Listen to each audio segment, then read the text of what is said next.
This is Marketing Jam, a show featuring the brightest minds in marketing. Brought to you by Canada Post. Head to canadapost.ca/insight podcast for ideas to add value to your marketing. All right, welcome to another episode of Marketing Jam. I am very excited today because we have someone from LiveAdmins, which is a tool that we at Jelly not only use, but we highly recommend it to all of our clients because we've seen the results. And this is not a paid interview in any way. This is not an advertorial. This is not a sponsored content piece. This is an actual true interview.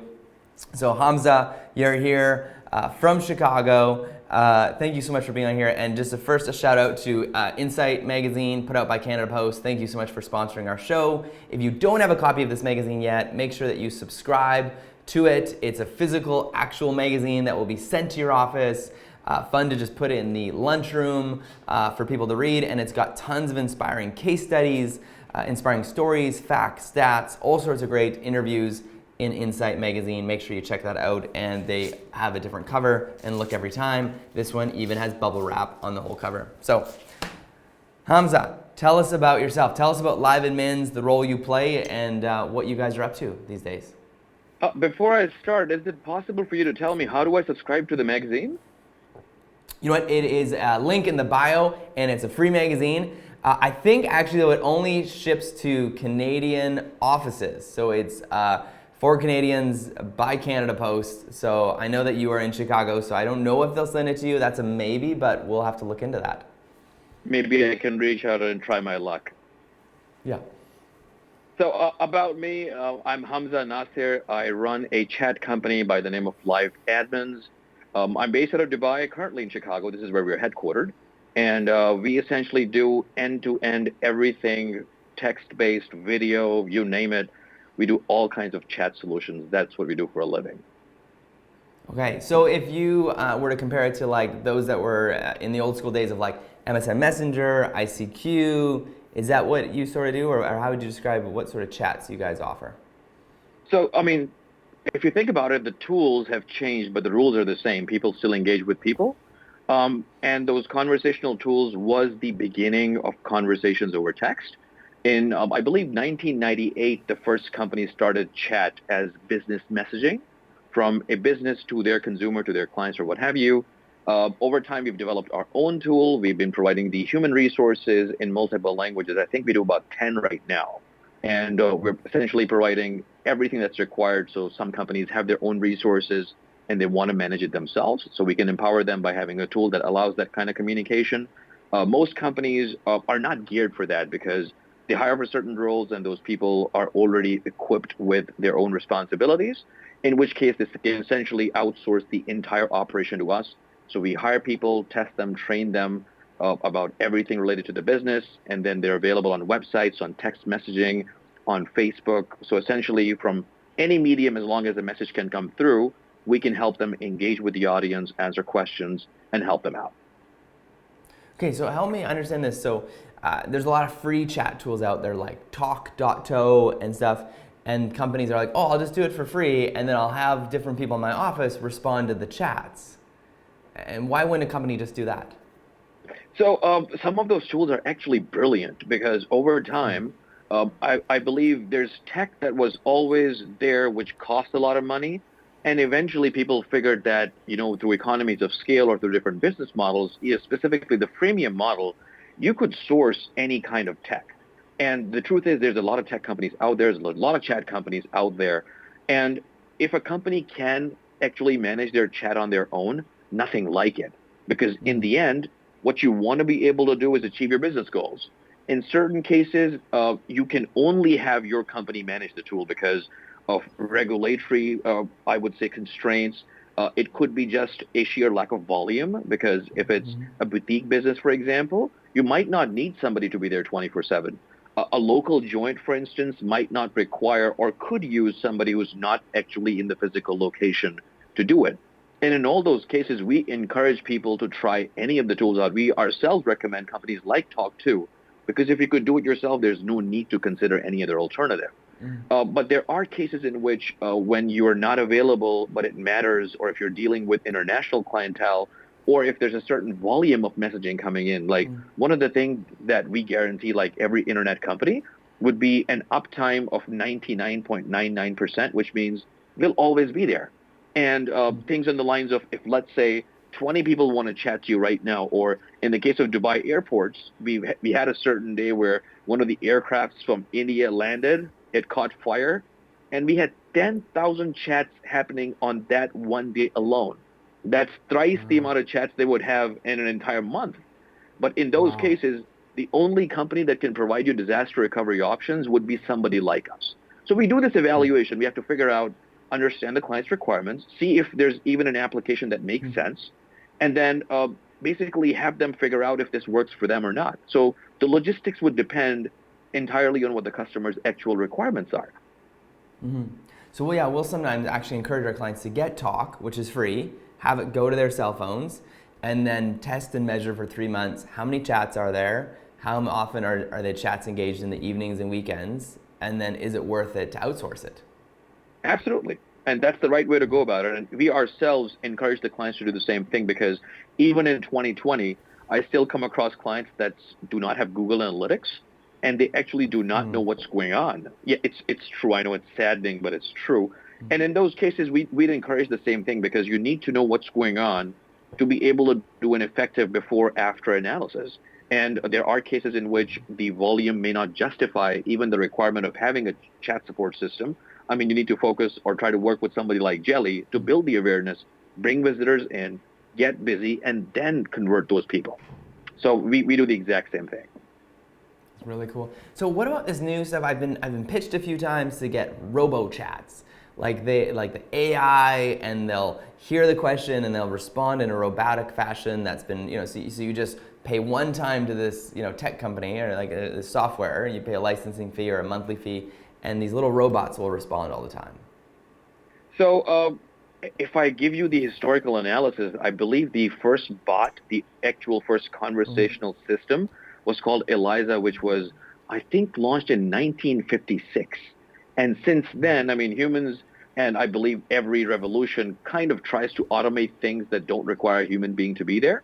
So depending on the school of thought that you're from, and also how empowered is the actual chat system, there are things that can be automated. So we ourselves create bots because, I mean, there are certain scenarios in which you just simply cannot justify having the sheer amount of inquiries that are coming in. You need entire call centers just to manage it. Like, for example, Emirates works with, I believe, upwards of 6,000 people in 12 locations that are all bombarded with phone calls and chat messages. And I mean, if you're getting, let's say, 5 million visitors on your website and you want to interact with all of them, it's not going to make sense to try and do it with humans. So what you could do is you could automate the parts that you can automate, which you could, I mean, essentially the entire definition of automation is if you can have a trend, have the data, and have the logic, you could automate it. So there are parts where we even recommend ourselves that, hey, you're getting the amount of inquiries where it's better that you actually automate it instead of actually having a personalized human experience. So it really depends. And I think it eventually comes down to the school of thought. There are people that are comfortable now chatting with a bot, and as long as they're not misled that, hey, this is a human being when it's not, they're completely fine with it, because in the end, this person is coming to your website or your interface to get some information. And as long as they find the information, it does not matter what medium they chose. So in those scenarios, a bot would work perfectly fine. Unfortunately, I believe at this time, even now, I mean, there are great bots available, but not all of them are equal and not all of them are great. So I've seen certain cases in which bots perform extremely well, and there's basically no need for a human being to come in. And there are cases in which you could have a bot start a chat, qualify the visitor, and then bring a human being in when there's a requirement. And there are certain cases where you just want a human being to be there because the experience needs to be personalized. Yeah. And so how does your pricing system work? Like, is it an upfront fee, monthly fee? Like, what's the structure if someone's like, man, I want to outsource it 24/7, have a real human 24/7 monitoring my chat on my website? So this gets tricky because I work with customers. I mean, literally, there's a customer in, I believe, New York where they sell sandwiches and pickles. And I work with a company that sells tea. And then I work with Dubai Tourism, which is, I believe, one of the most active tourism companies in the entire world because they literally sell a country to the entire world. So with that kind of variance, what we essentially want to look for is a balance between value and volume. So how many people are coming in? What's this ticket value worth? And in the end, I believe the math needs to add up in a way that if someone is outsourcing their system to us, they'll be saving money. And the pricing could start from as low as, let's say, $600 a month.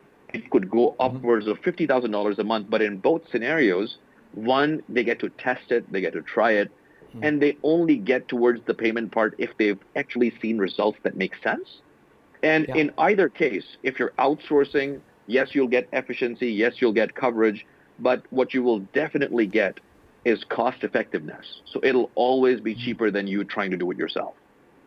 Yeah, like I'll give you an example. Like the law firms that we work with and that we've set up on LiveAdmins, like they're paying around $1,000 Canadian, and the results though is that they see that someone is 24/7 monitoring it. Like they can't hire someone to do that in the evenings and weekends and during the day. So that's where they see the value.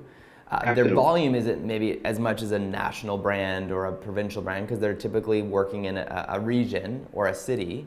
But for them, it's still worth it because the amount of inquiries would take a full-time person working in weird hours, right? Like, yeah. Absolutely. And we've got people that are typically sourced out of regions. So we have our back-end centers that are Pakistan, Sri Lanka, Philippines, and the Ivory Coast. So the idea is to own these centers where we can work with our own resources so we don't further outsource anything.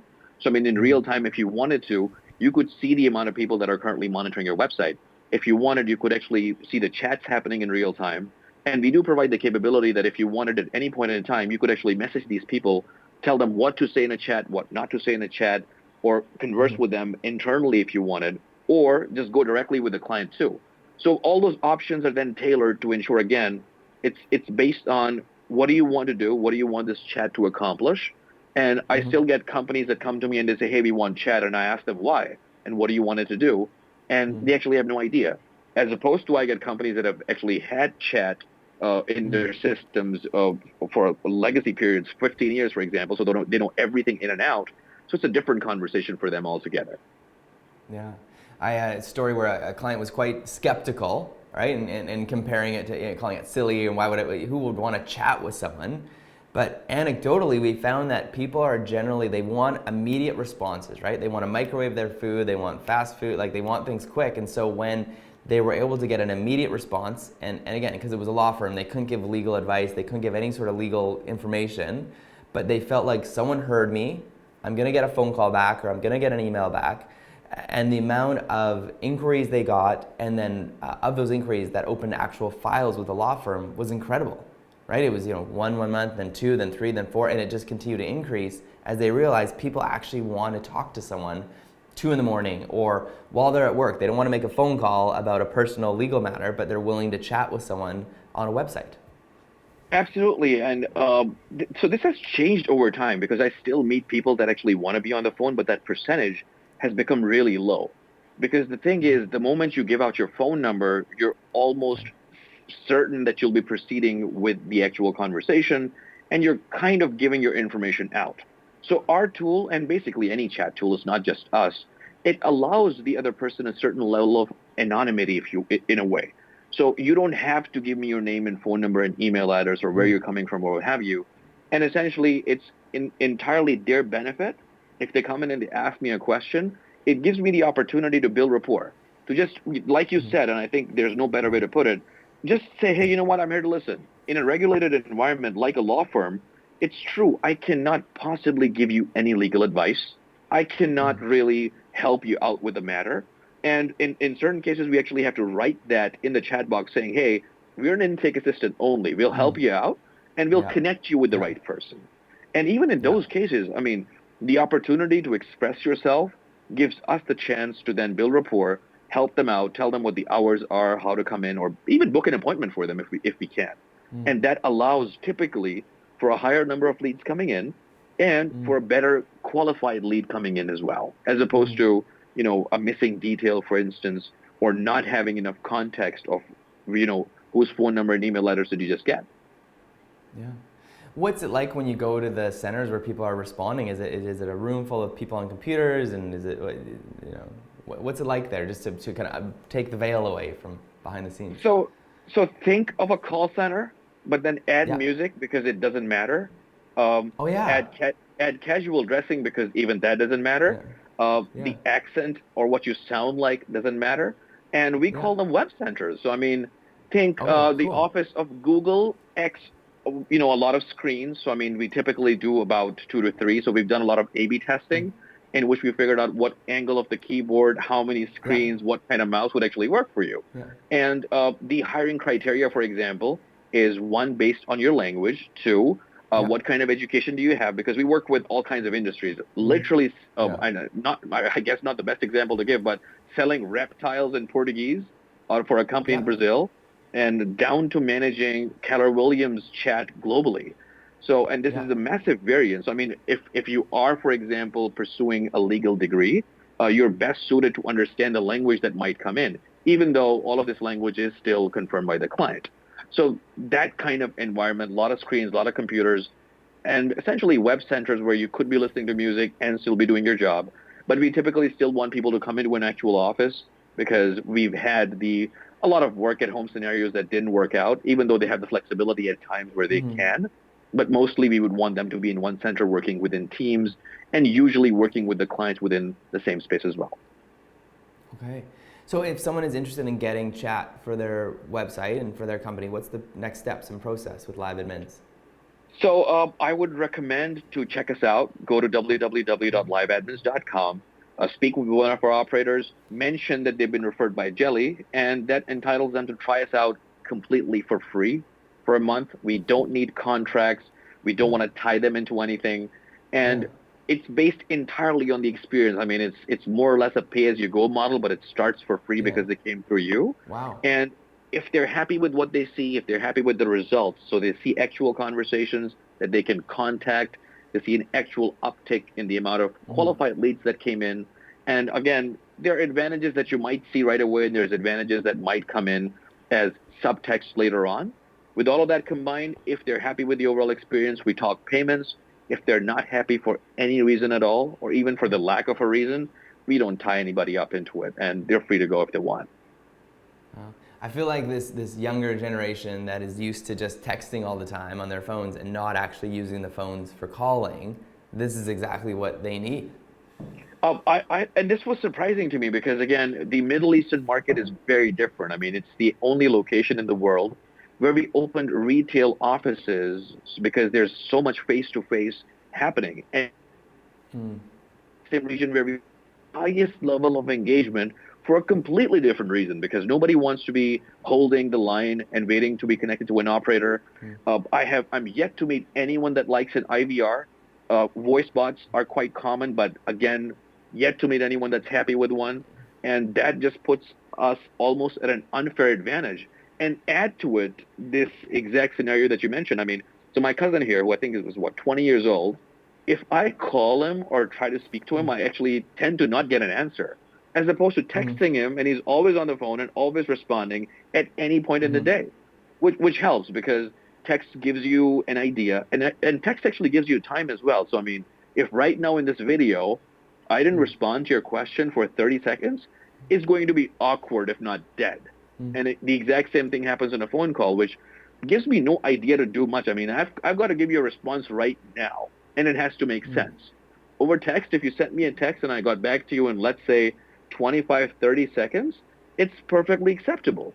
And the industry average that you usually look at is about a minute. And as long as you're to keep conversational pace going over text, if you're responding within a minute, it's perfectly fine.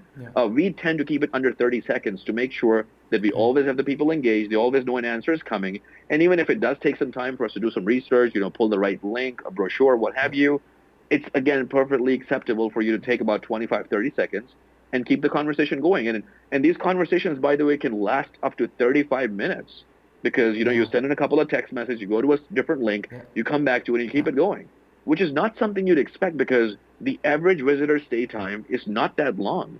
But with chat, you could actually potentially reduce the bounce rate as well as keep them there for longer.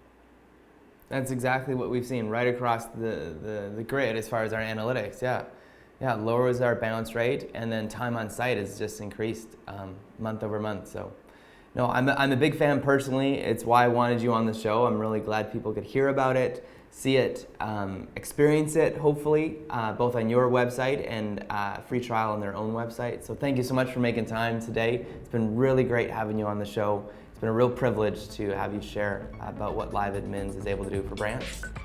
I really appreciate you having me, Darian. Thanks so much. Thanks everyone for coming on Marketing Jam. We'll see you next week on the Jam.